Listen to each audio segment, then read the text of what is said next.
নমস্কার বন্ধুরা, আমি শুভঙ্কর। আজ আমরা এসেছি পাঞ্জাবের প্রাণকেন্দ্র শ্রী স্বর্ণ মন্দিরে। রাতের আলো আর জলের মাঝে দাঁড়িয়ে থাকা এই মন্দিরকে দেখতে সত্যি অসাধারণ লাগে।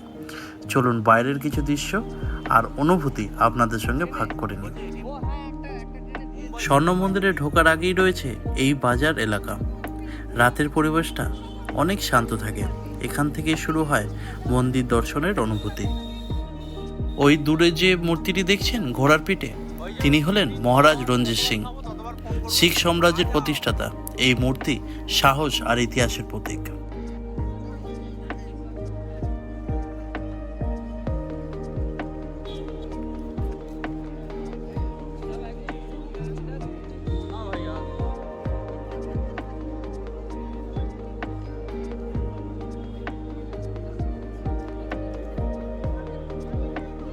মন্দির চত্বরে থাকা এই বড় বড় ভবনগুলি আসলে শিখ ধর্মের সেবা ও প্রশাসনিক কাজের জন্য।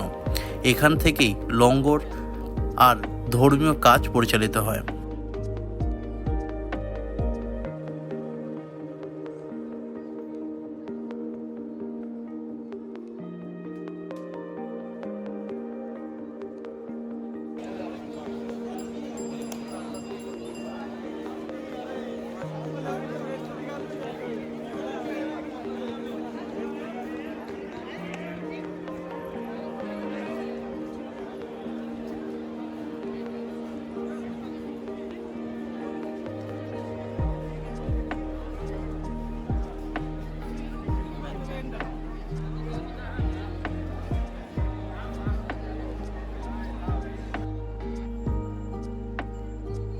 মন্দিরের বাইরে অনেক মানুষ শান্তভাবে শুয়ে থাকে। এখানে কেউ ছোট কেউ বড় নয়, সবাই সমান। এই দৃশ্যটাই স্বর্ণ মন্দিরের আসল শিক্ষা।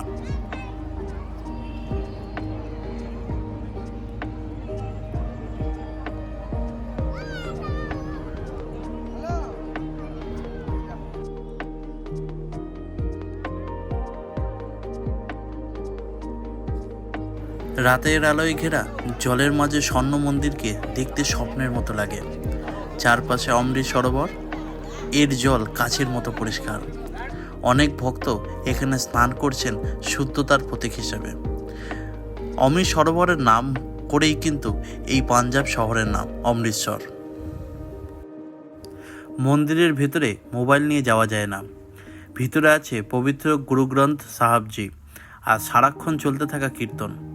এটা দেখার জায়গা নয়, অনুভব করার জায়গা। এই জায়গা বুঝিয়ে দেয় ধর্ম মানে শুধু প্রার্থনা নয়, মানবতা আর সম্মতা।